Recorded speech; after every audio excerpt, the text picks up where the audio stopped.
Hey everybody, welcome. This is Harlan Kilstein. I'd like to welcome you to Dogington University. We're brought to you by the Dogington Post and our good friends at Merrick Pet Care. They're a leader in the real pet food revolution. You know, in the past year, we've been covering lots and lots of articles about what's going on in the dog industry when people are finding out what's really inside their dog food. Well, I'd like you to know something. You know what's inside Merrick?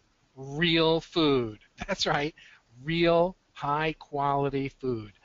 There are so many people who share with us stories about how their babies were sick and weren't well, and then they started feeding them Merrick, and they just changed. Their health just changed. It's health you can see in your bowl and most importantly in your dog. So we'd love for you to join the Merrick Real Food Revolution on their Facebook page at facebook.com Merrick Pet Care. Merrick's slogan is Power to the Paw. Well, we're ready to start.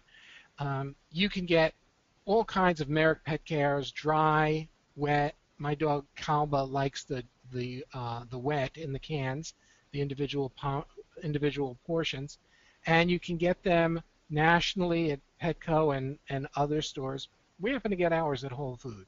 Recipes are made with USDA deboned meat as the first ingredient and really good produce, the kind that you would buy for your family, not anybody's leftovers. Now, in today's call, as has been the case on every call, one lucky participant is going to receive a free voucher for a 25-pound bag of new grain-free real Texas beef dry dog food. It's a $60 value. And at the same time, our friends at Merrick are donating a bag in the winner's honor to National Mill Dog Rescue, which you guys have told us is your favorite dog rescue group. Now, today we have a very special guest. Tony Knight, our guest today, our guest trainer, is the son of Jan Fennell, who is the original dog listener. For the last 15 years, he's been helping tens of thousands of dog owners all over the world, showing them how to employ Jan Fennell's training method, which is called, how are you going to pronounce that? Amichien Bonding? Spot on, well done, Harlan. Well, there you go. Tony works hard at getting that method of Amichien bonding out there, and that message is how to get the very best out of your relationship with your dog without having to resort to gizmos, gadgets, violence, or enforced dominance, because after all, we're all supposed to be dog lovers. So let's welcome Tony, and today is going to be a little bit different. Tony's primary concern is sharing a little bit about what he does, not preparing a fancy presentation. So what he told me, his number one thing that he wants to do today, after he talks a little bit about, you know, the philosophy of what he does and what it's all about, is to take your questions. So if you are on if you have been on the calls and you've got questions about something related to your baby, well, you're in luck, because this is going to be your day to ask the questions. So, Tony, welcome aboard, and tell me a little bit about what you do and this bonding. Thank you, Harlan. Yeah, thanks for the invitation. Basically, my mum, Jan Fennell, the dog listener. She's the author of the international best-selling book, The Dog Listener, which is available in over 20 languages now. And the premise was, it's very simple. Her eyes were opened. I mean, growing up, I always remember that my mum wanted the best for her dogs and was always looking for the kind way of getting a good result. And she tried all kinds of things, behaviorism and agility, obedience, all those things. But it was only when she met Monty Roberts, the horse whisperer, who came over to the United Kingdom from the States, that her eyes were open to the concept that seemed obvious once she realized, but you know, he was talking about appreciating the language and the nature of the animal he was working with. And it dawned on her that we don't really do that with dogs. I mean, it's interesting that all other creatures we have an appreciation and a respect for. When we don't even have to visit these creatures, we can just watch them on the TV, put on the Discovery Channel or Animal Planet, etc., and the whole natural world comes to us. And because we can appreciate all these creatures, we forget that there's one creature in our life whose nature we often completely deny, and that's the dog. I always say cats can get away with murder. Literally. I have a mantra which is never trust an animal with 20 flick knives. I have a very healthy respect for cats. But a cat can do pretty much anything. It can disappear for 3 days, come back with a dead animal in its mouth, and people will go, well, it's a cat. What do you expect? But if a dog disappears for 3 minutes, we panic. And if a dog was to bring something back, often we're shocked, horrified, it's a scandal, because we forget that dogs are dogs. So what my mum did is she's always swept the board clear. What is important to dogs, and how do they actually communicate amongst themselves?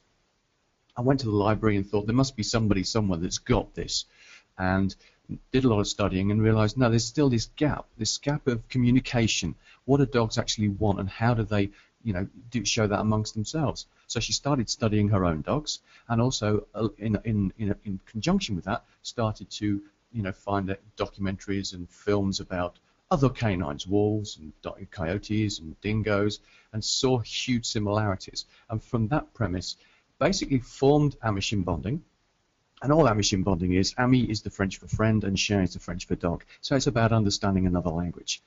And basically she saw that she was getting good results by imitating the language of the leaders of the packs, because dogs are hierarchy-based creatures. In fact, so are human beings. I mean, we can pretend that dogs aren't, but if human beings still look up to the royal family or actors, or in some cases, for some reason, the Kardashians, we have this hierarchy idea. So dogs are hierarchy-based creatures that know there must be good leadership in order for it to work. That's where their instincts come from. That's where their ancestors and their cousins still operate. And so my mum basically started to imitate what she saw as leadership signs at certain times from her own dogs, one of them in particular, Sasha, our black German Shepherd, and saw how Sasha's behavior related to the wolf and the coyote and dingo behavior with the leaders there. And when she started to imitate it, her dogs started to calm down, be more respectful when she came home. They stopped pulling on the lead. They'd come back when she asked. When they barked, they would be quiet sooner. And to be honest, all she ever wanted was her dogs to be fine. But she started to get known because she was known as the woman with those really calm dogs. And the radio got interested, newspapers got interested, and then the television got interested. And I was kind of dragged into it, really. I mean, I was quite happy with my job as a lab technician in a research and development centre and for a petrochemicals company. And although I had good prospects, I could see what Mum was doing was really worthwhile, and she was getting inundated with calls. So I said, okay, well, I'll tell you what, train me up. I'll help other people that you can't see because you're getting inundated. These people get helped. The method gets spread. I get a bit of pocket money. Everybody wins.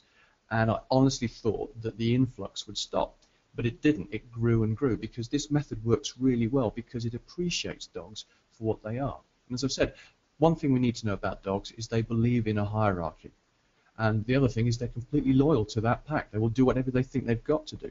But because human beings will so often, unwittingly, humanize their dogs, they get this language confused. And if the dogs get confused when they look for certain signals as to who can I trust as the decision maker, as the leader, if the dogs don't see it from the humans, the dogs unfortunately take that responsibility themselves. And that can freak a dog out in a moment because the dog's in a world it doesn't understand. And that's why dogs can go crazy when the telephone rings or another dog's on the television.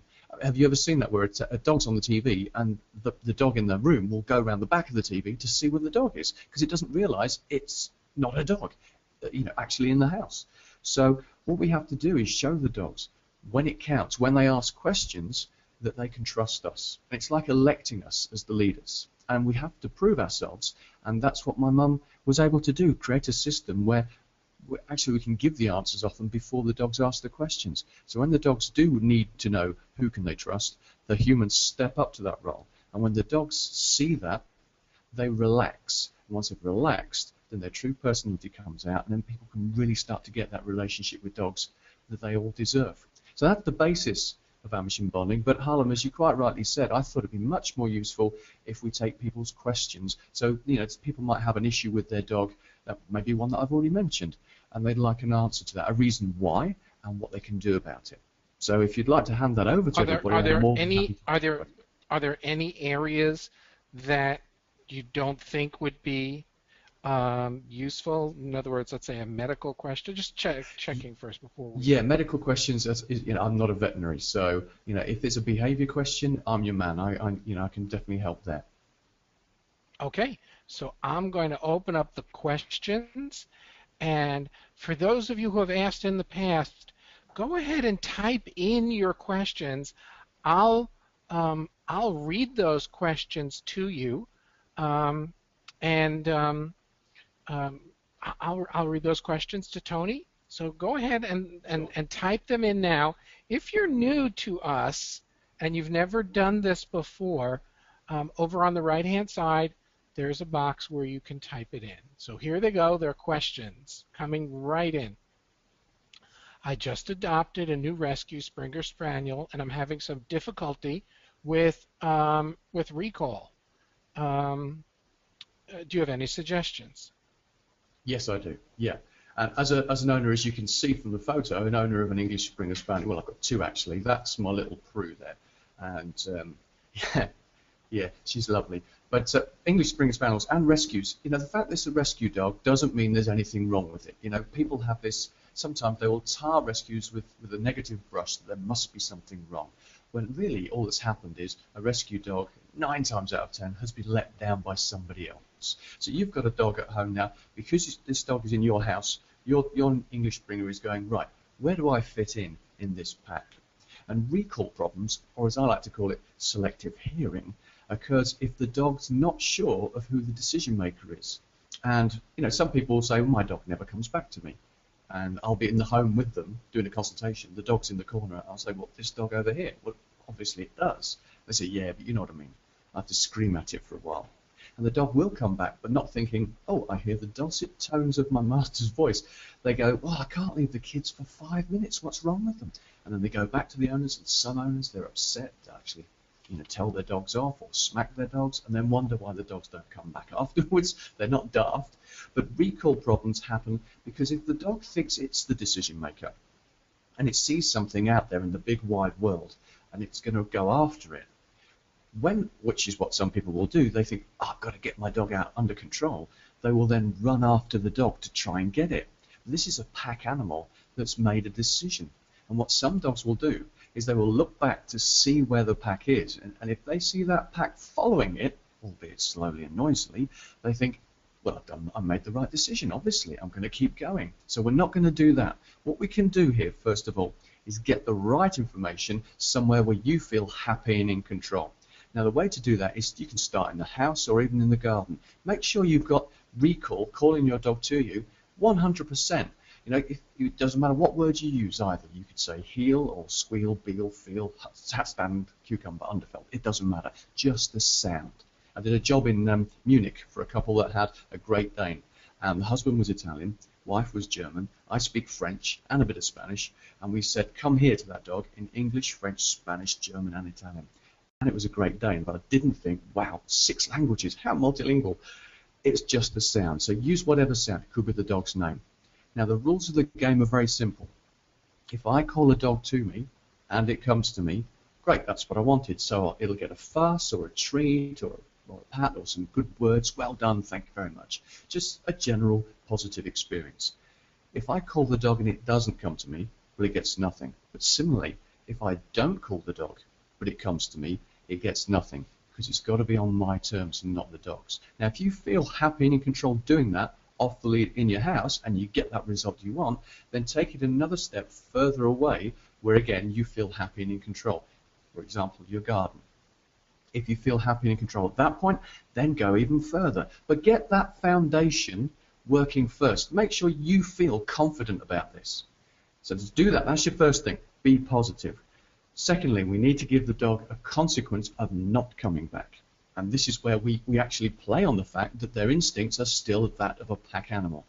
Now, if your dog runs off and you've been doing this work and your dog sees something, doesn't matter what it could be, runs off in a certain direction, and you call it back, and it comes back, brilliant.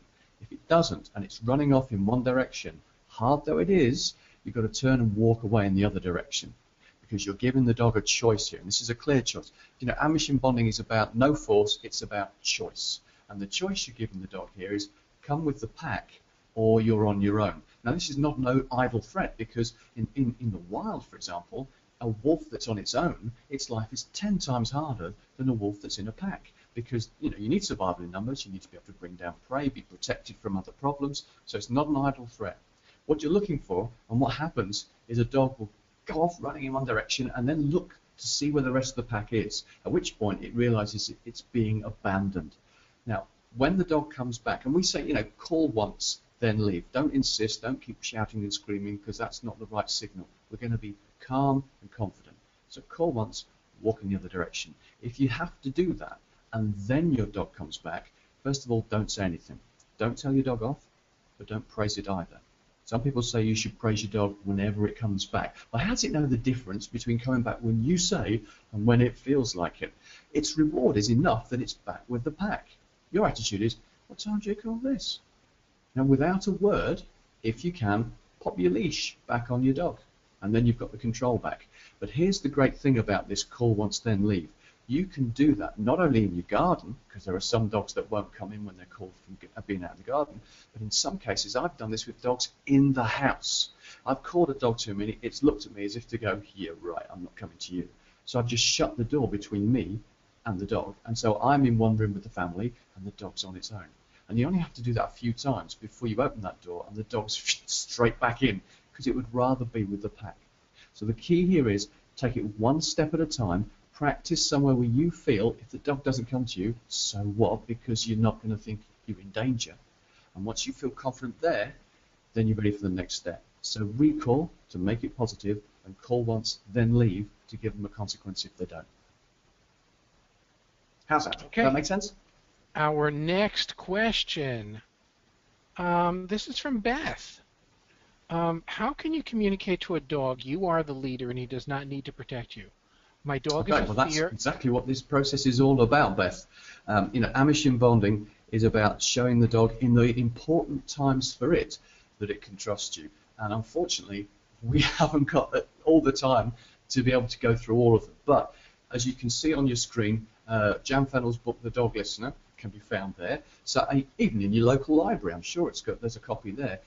What I advise anybody to do who gets the book is to read the first 6 chapters twice, and don't be tempted to go cherry picking at the back in the index for a particular problem, because we need consistent leaders, and consistent leaders give the right information all the time. Now, for the life of a dog, there are 4 times which are vitally important to it, in which leadership is established, and those 4 times: food, going on the hunt or going for the walk for our dogs, danger, and their everyday status. Now, if you can be consistent in all 4 areas, and the book and all the other things that we do on our website, online courses, whatever, gives you the tools to do that. Once you can show the dog that it can consistently trust you, that's how it stops worrying about you, because a dog that's worrying about you is responsible because it thinks it's the leader. You show the dog you're the leader, then it realizes that you're responsible for it. I mean, for example, separation anxiety is a really common problem we deal with, and that separation anxiety occurs because if the dog believes it's responsible for protecting its pack, and the pack members, the family, leave the house, and the dog doesn't know where they've gone, you can imagine the panic. That's like a parent whose child has gone missing. They're not going to be sat there at home with a cup of coffee going, oh, no, they'll be fine. They're like homing pigeons. They know how to come back. They're going to be tearing their hair out. They're going to be stressed, frustrated. And one of the common symptoms of separation anxiety is chewing. And some people will say the dog's chewing because it's bored. Well, let me tell you, Harlan, when I watch England play soccer, I chew my fingernails. It's not because I'm bored. It's because I'm stressed. It's not a very nice experience being an Englishman watching them play, because they're always just terrible right at the end. And so the stress, chewing releases a natural endorphin that helps calm the stress system down. So that's why dogs will do that. So again, there are certain things you can do at certain times, which we may cover during this particular webinar, where you can show the dogs that they can trust you. But it's all four areas: food, the hunt, danger, and status, where you show the dog, you can trust me with these decisions, don't worry about me. Okay, let's go to another one. This one's from Pam. My 1.5-year-old Dobie does really well with commands on leash, but not off leash, especially come. Will only come for a treat. Okay, Pam, I kind of already mentioned this when we had the question about the English Springer Spaniel with the recall problem. If, coming for a treat, that's fine. Dogs are selfish creatures, and there's nothing wrong with that. They need a good reason to do something. So I will use treats, not all the time, but I will use treats to sweeten the deal, so to speak. And so if you feel that your Dobie isn't coming to you when you ask all the time, then think about giving the consequence of calling your dog and then walking away. And then if your dog follows, you can walk away and try and call him to you again. And if the Dobie does, brilliant. If not, you can walk away again. This is about giving the dog some information. And one of the things that we do, which we took directly from Monty Roberts, is we're able to create an environment in which the animal can learn. And if we can make it a safe environment, that's even better, which of course we can if we start at home or in the garden. So yeah, the positive reinforcement is one thing, but a negative consequence gives them a choice. And the thing with dogs is we can't tell them what we want them to do, but we can show them if our actions are consistent. So what I would say there, Pam, is if you call and you don't get what you want, walk away, see what happens then. Okay, thanks. Now, Laura says, I have a dog who's insecure and he often expresses it with aggression towards objects, cars, for example, or people he's afraid of. We're working on those issues. My question is about aggression towards other male dogs. Do you think it's possible to modify that behavior, or is castration the only option? The vet said it might make him even more insecure. And that's really, I tell you, that is really refreshing to hear a vet actually say that, because unfortunately there are a lot of vets out there that go, yes, castration is the answer, and by the way, that's so many dollars. The fact is, with castration, for aggressive behaviour, you're dealing with the wrong part of the body, folks. I mean, as a guy, I am going to say, leave those things alone. They're only meant to be treated nicely. And it's not necessary, because you're not dealing with that part of the body. You're dealing with changing the dog's mind. So it's absolutely, yes, you can change this behaviour, Laura, and you don't need to resort to cutting things off or drugging or gadgets. But basically, the reason that a dog can be aggressive, and we know that there are male and female dogs that have aggression to other dogs, for example. The reason they're doing it is because they believe they're responsible for the protection of their pack. They're out in the big wide world, and they're seeing what they think are potential threats. And unfortunately, a lot of them are panicking. And nervous aggression is a big thing we deal with. Now, the way to deal with this is to actually start getting the foundations of convincing the dogs that they can trust you with these decisions even before you've got out of the house. And a lot of people miss this. For example, I went to see a family that had two dogs that would drag them down the street, ferociously. And if they saw any other dogs, it would be chaos. But as I was at the house and I started to talk about the hunt, the husband said, yeah, I'll stop you there, Tony, because we do have a lot of trouble when we go for a W. Basically, he didn't even say the word. He daren't say the word walk. He had to spell it in front of the dogs. And so I said the word walk. These dogs went crazy, and I carried on saying the word walk until they realized that just because that sound had been made, it didn't mean they were going anywhere. Some people lose control of the decision making on the walk before they've left their house. So, ask yourself this, Laura. Can I say the word walk? Can I get a certain pair of shoes on, or a certain coat on, or get the leashes out? And is everything calm?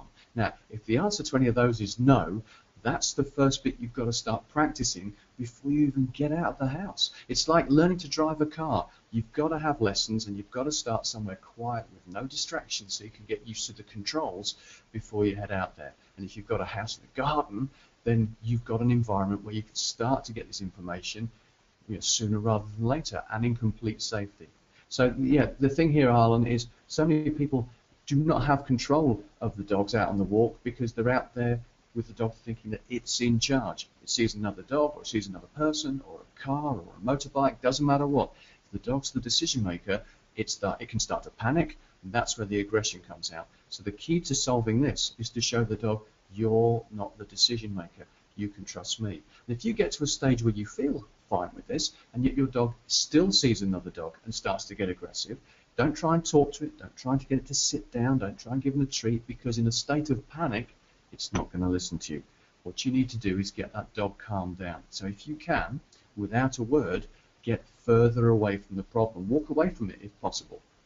And if you can, you're creating more of a space between you and that potential problem. And your dog will calm down at that point. And once the dog's calmed down, then you can perhaps try to communicate with it, or then go in another direction and carry on the walk somewhere else. It really is about understanding that what we put dogs in is a real pressure cooker situation. This is an interesting fact which I learned last time I went to Yellowstone Park, and since Mum and I have been known about what we do, and we've been able to travel the world more and actually study these wild dogs for real. We went to Yellowstone, and we were in the company of Doug Smith and his group of biologists, who were the ones that reintroduced the wolves into Yellowstone in the mid-90s. And Yellowstone Park is about 9,000 square kilometres. And in that 9,000 square kilometres, there are about 100 wolves. And according to Doug, that's 4 times too many. There should only be 25 wolves for an area of 9,000 square kilometres. Now think where you live, and think about the 9,000 square kilometres where you are, and ask yourself, how many packs, how many dogs do you think are out there? Little wonder that if 100 wolves is a pressure cooker environment, then for some of our dogs, they're living in an extreme pressure cooker environment. So what we've got to do is show the dogs, yes, we've put you somewhere which could be very traumatizing for you. But if we show you that you're not the one to make the decisions, you can look to us. And if we're calm about it and we don't make a fuss, that's going to be positive for you. Those 2 dogs that I told you about, they couldn't even say the word walk, got them out on the lead, dogs around them, not a problem, because they gave up the decision making, gave the leadership to us. Okay. Carol wants to know about dogs eating their own poop. How can you stop Oh, yes, lovely. So I hope nobody's having their dinner right now, or their lunch. Yes, dogs, this is another thing, Harlan, when dogs do things because they're dogs. As I said, cats can get away with murder, but dogs, when they act like dogs, we're horrified. Now, we're talking about Merrick being a company that gives good nutrition and good quality food to dogs. However, some dogs out there will supplement that all by themselves with some really disgusting stuff. Prue, as you can see on the screen there, I've seen some of the things she eats. She likes nothing more than run over frogs that are in the road where I live. Nice. She even likes bird poo. That's one of the reasons I don't ever let her kiss me, if you know what I mean. Because there are people out there go, I just love kissing my dog. No, I do not. I've seen where she puts her face. But sometimes they will do this because in their minds, in their nature, they don't know the next time they're going to eat. The fact that we keep them well fed doesn't come into it. Human beings are the only creatures who do know the next time they're going to eat. And that's why we can have society and religion and politics and philosophy and art and literature and sports, blah, blah, blah. You took that knowledge away from us, it wouldn't take us long to go straight back to where all the other planets are, all the other creatures are on the planet, which is they wake up, they go, I'm alive, result, how do I stay that way? And so dogs are opportunist eaters, they're scavengers and predators. So even something that's disgusting is going to, for them, be sometimes a valuable source of nutrition.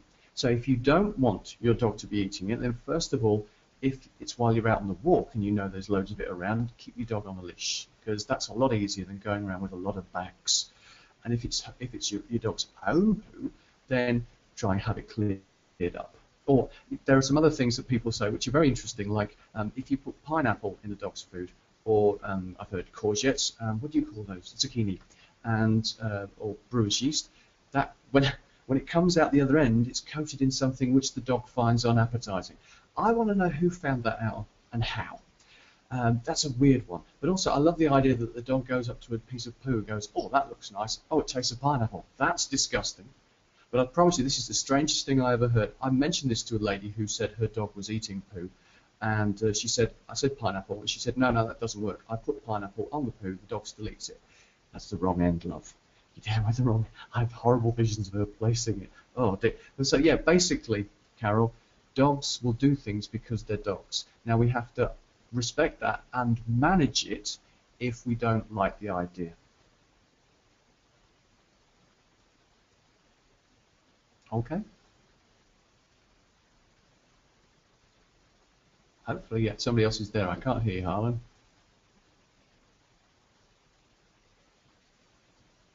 How about now? Yes, I can. There you go. There you Okay, are. there you go. My mic switched off. Um, I think Carol got an answer more than she expected. Vicky would like to know, what signs would you watch for in a puppy when looking for leadership? And by the way, just to let you know, Tony, Yeah, that the questions are a mile long and still coming. I'm So for sure those they of you are. who want to get to your questions, go ahead and type them in. Okay, so that was what signs are in a puppy that it wants leadership? Yeah. Yeah, well, absolutely. It's a very good question because some people will say to me, when should you start doing the Amichien bonding process with a dog? From how young? And my answer is, when did it start being a dog? Because in nature, from the age of 3 weeks, that's when they will typically leave the den, meet their dad, meet the rest of the pack, and then start to fit in and learn things. So from a very early age, even before we get them typically, they are then looking for the signals. So the signs that you've got a dog that's looking for leadership is basically it's a breathing, living dog. And the other thing here that's very important is with this process, because it's about dealing with the dog's language, which is something that they're born with, then it doesn't matter how old the dog is either. We've all heard that adage, you can't teach an old dog new tricks. This isn't a new trick. This is their language.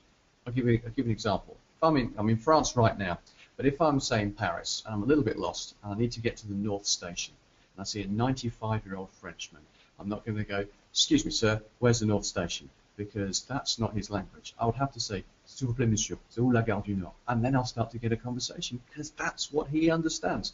So the age of the dog isn't relevant here. It's the fact that it's a dog. So the signs you're looking for are, for example, when you come home, does the dog come up to you straight away? That's not just pups. And what you have to do here is delay your greeting. Now, the reason you delay your greeting, but you don't just say hello straight away, is when a leader comes back from being on the hunt or whatever, the initial thing that it does is it pays no attention to the rest of the pack. It doesn't look at them to show them all, I have a personal space that you should respect. Now, as human beings, we do that as well. If I'm in town and I see someone across the street who I know but I don't like, I'll look away. And I'm sure some of you maybe have done that as well. Because what you're saying is, respect my personal space, go away. Now what you're looking for there is for the dogs to leave you alone. Now when the dogs have left you alone, you know they've respected your personal space. You can call them to you and give you a big fuss. So that's just one of the areas. But basically, as we've said, the Dog Listener book has all of the areas, all 4 areas, written out, explained, and we've given great stories as well. So the stories, so the ideas really come to life. And as I said, read the first 6 chapters twice, then read the rest, and be consistent in all 4. It'll all start to make sense. Okay, fantastic. Now, let's go ahead and let's see. Sandra had a question. Your heart goes out to Sandra. She has 2 dogs, a 3-year-old pit bull and a 2-year-old lab collie, both rescues. They get along well. They are not yet potty trained or house trained overnight. She has a plastic tarp in the basement with plastic sheeting for them to eliminate on pee and poop. Yep. She has 2 metal crates in the basement as well. Is it too late to train these dogs? They do have a yard outside where she tries to keep them, but she can't walk them due to 3 back surgeries. She does have gentle leader leashes, which she doesn't use. Yeah. Please help me as I need to train my dogs to poop and pee outside. Okay, right. Let's take some pressure off the fact that Sandra here has got a bad back as well. If you're in your house and your garden, Sandra, and you can let your dogs out and it's a secure garden, then you don't have to worry about taking them for a walk when they can get some exercise out in the garden, perhaps throwing a ball for them or something. So don't worry about that, because I'm concerned that sometimes people out there, Harlan, as you know, there'll be people out there getting dragged down the street by their dogs, and it's actually causing them physical pain, strains in their shoulders or their backs. And Sandra's got a bad back, so let's take some pressure off you there, Sandra. But also, it's not too late to toilet train these dogs. As I said, it's never too late. The age is not an issue. What we need to do here is create a positive association with them doing it in the right place, which goes against a lot of what some people used to say. For example, if you find your dog's been dirty in the house, then you smack it or tell it off or rub its nose in it. And that's actually giving the dog attention for doing something bad. And bad attention is still attention. There's reason why there are delinquents in the world, and that's because the only time they get attention is when they're being bad. So there are some dogs that will use this deliberately in order to get attention on their terms, which is another way of them asking questions about who the leader is. And if they get it on their terms, they're elevated to above us in the hierarchy. So be aware of that. So what we do is if they do it somewhere where you don't want them to do it, then don't say anything. Just clear it up. And I know it's hard to do that because you think, oh God, look at the state of it. But if you tell them off, you've given them an extra reason to do it next time. And that can happen really young. I did a talk over in Sydney, Australia a few years ago, and this guy said, yeah, my dog will pee in the conservatory. And I said, how old's the dog? He said, 11 weeks. So I said, calm down. It's only a pup. They need time to get their bladders working. And he said, no, you don't understand. My dog looks directly at me and then will pee. And I said to him, do you say anything? He said, yeah, of course, I tell him off. I said, do you think he got your attention? Try and not give him the attention. And it cleared up. So we've got that. And first of all, make sure you're not giving attention for the wrong thing.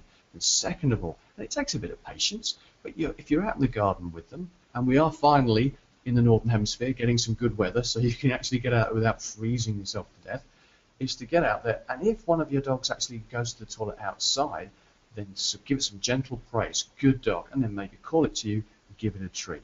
Now what you're doing there is you're showing the dog that you see the thing you just did there.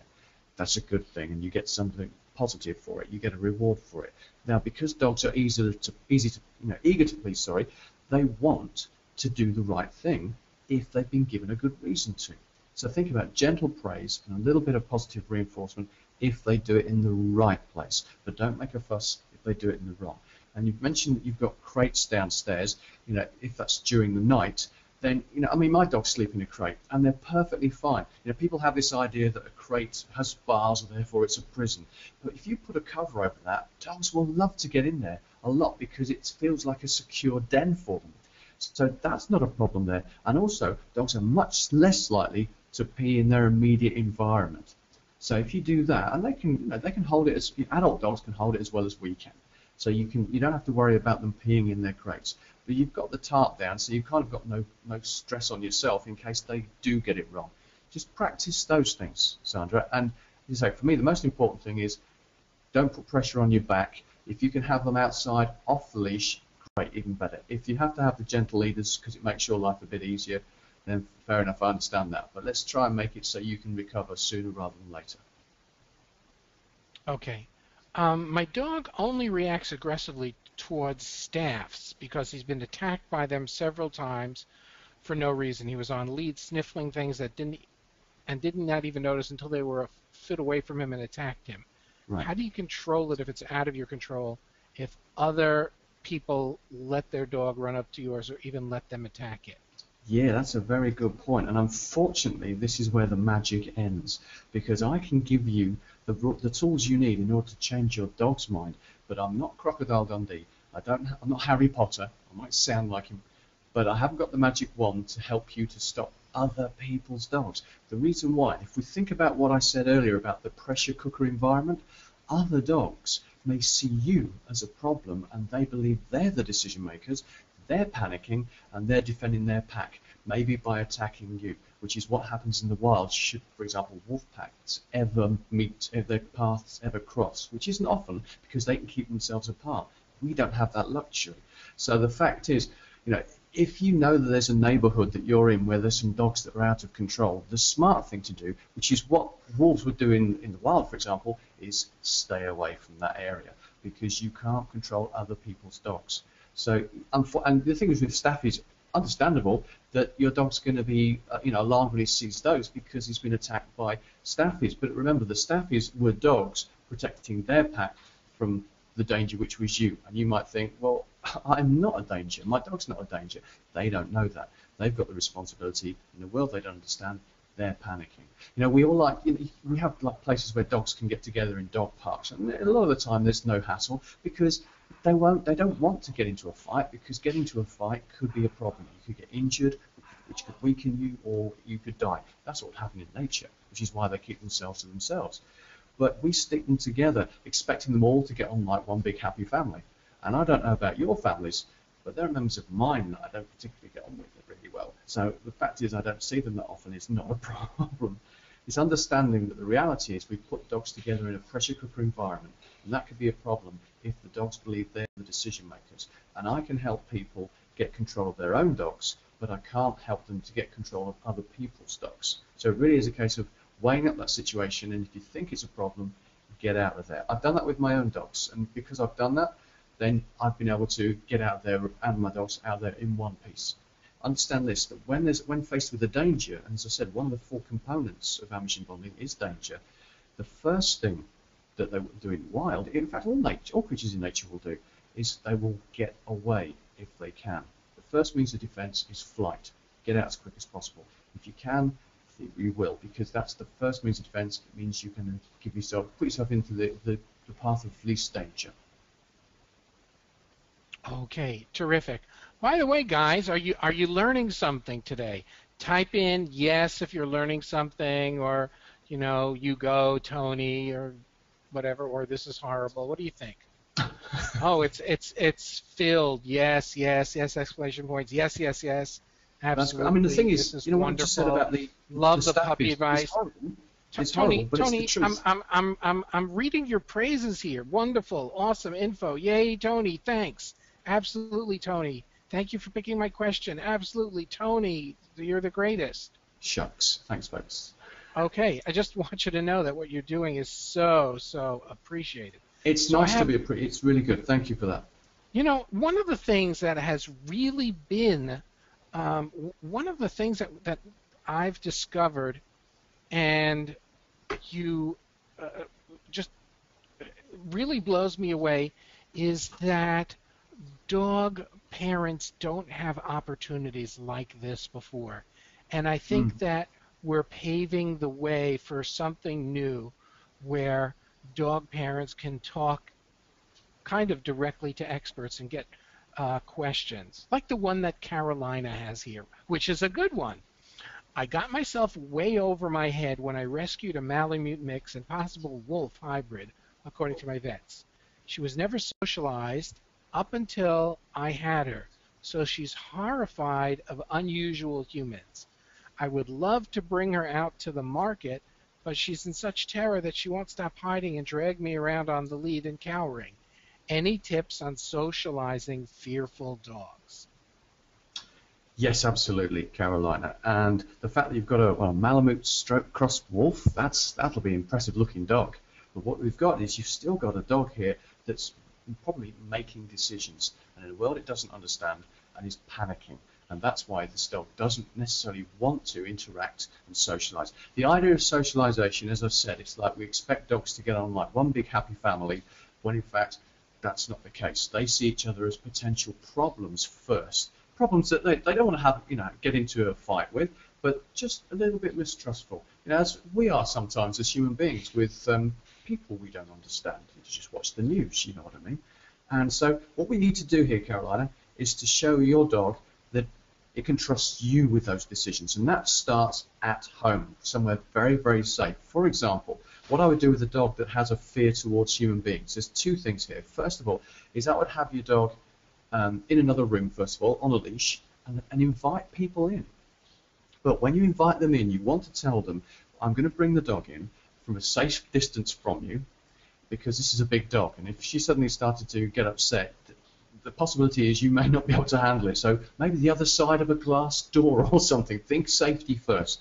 Think, when I bring the dog out, don't look at it. Because eye contact is very important. First of all, as I said, by delaying the greeting to a dog, by not looking at a dog when you walk in, you're saying, I have a personal space that you must respect. And we understand that because humans do that as well. But the other thing that's very important, and think about this, have you ever been in a situation where you suddenly realize somebody you don't know is staring at you? How do you feel? Chances are you don't feel really very at ease. You might feel a bit uncomfortable. In fact, you might have a physical sensation, a bad sensation, like a funny feeling in your stomach, or like your skin's on fire. The reason that's happening is we as human beings, we're also animals. And one of the things that we are is a predator. We're mammal and we're living on land. And there's one thing that unites all land-based mammals that are predators. Bears, big cats, wolves, primates, cats, dogs, and us. Our eyes are on the front of our face, so we can use binocular vision to pinpoint our prey. So therefore, when somebody you don't know starts staring at you, your nature knows this is a predator looking at you, and you don't want to get eaten. So that funny feeling you get is your adrenaline going through your body, ready to run away from or fight off this potential threat. Does that make sense? So what we've got to do here is say to the people, don't look at the dog initially to show you're not a threat. Bring your dog in. And if your dog starts to react aggressively or upset at all, then without a word, back in the room for a timeout, wait for calm, then try again.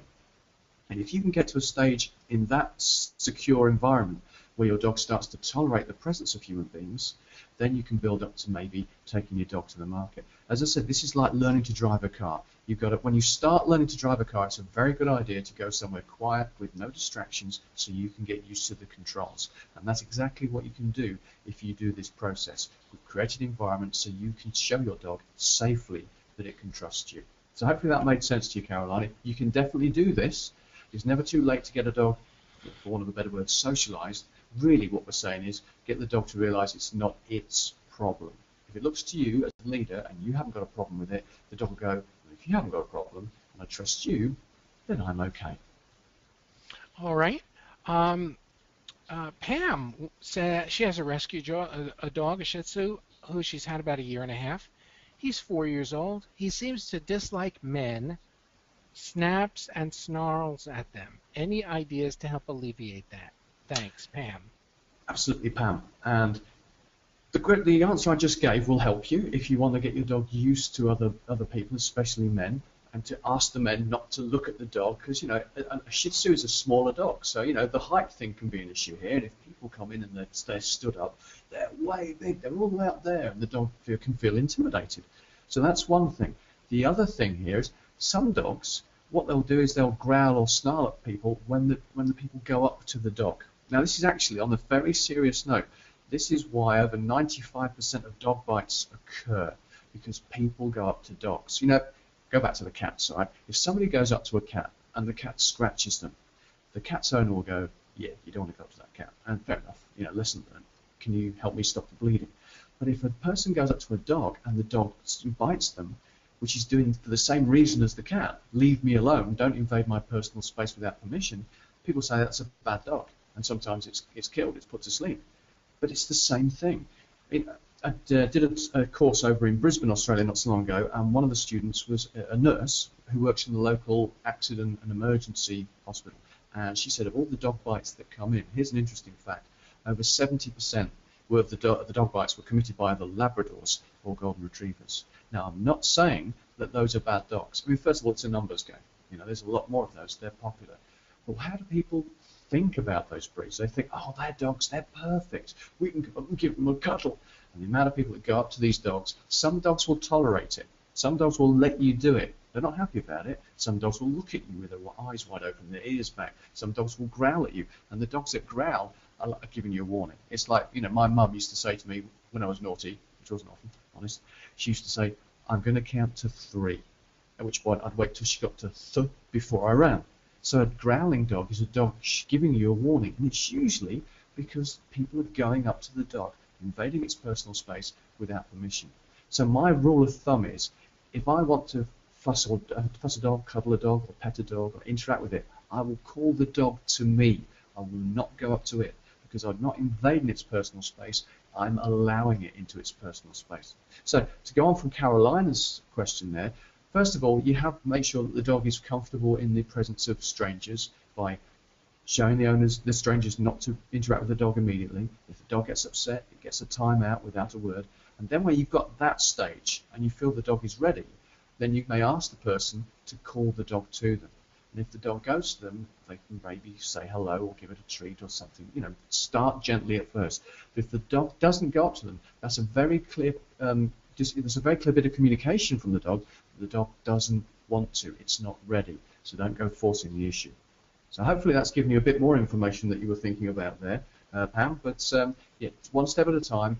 And men, it's just men, dogs, cats, motorbikes, cars. It's something, and the dog thinks it's the decision maker. You can change the dog's mind. So I will always come back to, if you haven't already read The Dog Listener by Jan Fennell, get it from your library, get it from online or from our website, and read the first 6 chapters twice and then read the rest, and be the consistent leader so the dog sees you as the decision maker, the one it can trust with its life. When we're done today, if you go to our Facebook page, Brooke will post the link right on our Facebook page, so you can pick up a copy of Tony's book, and the link will be right there waiting for you. Thank you. Okay, we're going to jump in. Gosh, there's no end to these questions and sites. I'm just honestly trying to get as many questions as we can. I told you I thought it would stop, and it never did. Why does my 3-year-old mountain cur not play at the dog park? He seems obsessed with the smell of other dogs instead. He doesn't hump, but just follows all the other dogs. Yeah. Let's go back to that pressure cooker environment. Your dog is in an environment where there are lots of other dogs, lots of other packs together, and some dogs, instead of playing, because we expect them all to play, go, what on earth is going on here? And so that's why some dogs can be aggressive with other dogs. Some dogs actually, you can't get them in the park. They don't want to go in. They resist being brought in because they go, no, that's too scary. Don't throw me in the deep end with these strangers. And some dogs will just be intent on, I'm going to ask questions, I'm going to communicate, I'm going to follow you around, I'm going to stalk you sometimes. The thing is here is if we can show our dogs that they can trust us, then they will relax. But again, you can't really be certain that other people are doing the same thing with their dogs. So don't worry about it if your dog isn't playing with other dogs, because that idea is kind of a human idea that we're all going to get on like one big happy family. Okay, fantastic. We've got a great question here from Melissa. This is one that's going to apply to a lot of people. It's not just you, Melissa. I do the same thing. Am I sending a bad message to my puppy if we come across another dog during our walk I do not know and I pick up the puppy? I'm afraid she's so small she could be hurt. Yeah, that's an understandable thing to do, and it's a safe thing to do. All I'm going to say here is understand the message you could give to the other dog and just tread carefully, okay? Because one thing that dogs do understand, and their relatives do it as well, wolves do it, dingoes do it, is they like to jump up on each other. This is about height domination. Who's bigger than who, therefore who's better than who. Now, the fact that we've got different sizes and shapes of dogs doesn't alter anything in their heads. I went to see a family that had 2 Great Danes who lived in absolute fear of the dominant 2 Chihuahuas, because in their heads, the Chihuahuas were the best ones for the job, and they ruled that house with a rod of iron. And while I was there, this is what happened. The 2 Great Danes walked into the living room, at which point the 2 Chihuahuas jumped up onto the back of the couch, so they're now taller than the Great Danes and could look down on them. Some dogs will go halfway up the stairs or to the top of the stairs so they can look down at their owners. And these Great Danes walked in like, keep your heads down, they're up there, don't make them food, don't look at them because they'll have a go. So the thing is, height domination is something that they understand. When people with little dogs pick up their little dogs, sometimes the dog that's still on the ground will try and jump up because all of a sudden that little dog has got unnaturally bigger. And say, what are you doing up there? So don't get upset or worried if this dog jumps up. You can block it or whatever, or try and talk to the other owner. But just be aware that the dog that jumps up is not necessarily being malicious. It's confused about the sudden height gain from this previously little dog. But where I do want you to be careful is when you decide to put the dog back on the floor again. Because if that other dog is anywhere near, and then your little dog suddenly becomes little again, there are some dogs that will come in and bowl them over and say, right, now you're down here again, stay down here. So nothing wrong in picking your dog up if you're worried, just understand the signal that you're giving to the other dog and be careful when you do it. Fantastic. I don't know that anybody would have thought of that. Okay, so many questions. Okay, you're walking down the street, you're walking your little fur baby, and Beth wants to know, there's a dog fight. What do you do to break it up without getting bitten? Wow, okay, right. So this is less to do with the dog listening and more to do with as a dog owner, because people have said to me, if there were dogs attacking your dogs, what would you do as a dog listener? I say, forget the dog listener bit. I would get them off my dogs any way I can. But you're absolutely right. Did you say Beth or Beck? Beth. Beth. Thing is, Beth, think safety first. And the hands are very delicate instruments. They're often the first thing we try and get in there But if we put our hands anywhere near where there are teeth gnashing around, we're risking injury. So try and avoid putting your hands in at the front end. Now, if you can find something, I mean, you know, if necessary, putting a foot between them is less of a problem, but you're still risking getting hurt. Now, I have heard of a technique, but it needs cooperation, where you take the back legs of a dog and raise them up in the air and turn them around. And somebody else does that with another dog. And then because they haven't got the back legs really digging into the ground, they haven't got the power. They've lost the power from the bite. So sometimes they'll let go. But it really is a case of by hook or by crook, if there's a problem, then you're almost like your adrenaline will take over. However, if there are signs, if there might be a dog fight, if a dog is walking towards you, for example, and that dog is pulling its owner on the lead, huffing and puffing, trying to get to you, it might be a good idea, if possible, to cross the road or duck down an alleyway to create some space between you and that other pack leader that has suddenly seen you as a threat. So for me, always, it's like saying, supposing you crashed your car, what are you going to do? I would take you back a few steps and say, how could you avoid that crash in the first place? Understand that we've created this pressure cooker environment, and little wonder that some dogs don't take kindly to it. So if you're not sure, and if I'm not sure with any dog that I see in the street, I will avoid it if possible, because the first means of defense is flight. It's the smart thing to do. Be smart. Don't put yourself into an unnecessary risk if possible. Okay, here we go. We're coming to the end of the time, so we're going to pick one more question, and then we're going to ask if you've been paying attention. Tina asks, how do you stop a younger but bigger dog from constantly playing, she puts question mark, with a smaller but older dog? The younger is a German Shepherd, 1 year. The older is a Jack Russell, 4 years. The German Shepherd is male, and the Jack Russell is female. Both are fixed. Okay, right, so here what we've got is we've got two dogs of very different sizes who don't necessarily see the size difference. This is why a big dog can play a bit rough with a little dog, because it's going, well, you should be the same strength as me, surely. Because we've genetically engineered them to be different, but they don't think that. However, what we can do here, it's kind of like my mum would say to me and my sister, play nicely or go to your rooms. So if you feel that the German Shepherd's getting a little bit overzealous, he's really having a go at your Jack Russell, then without a word, put him away in the timeout for him to calm down.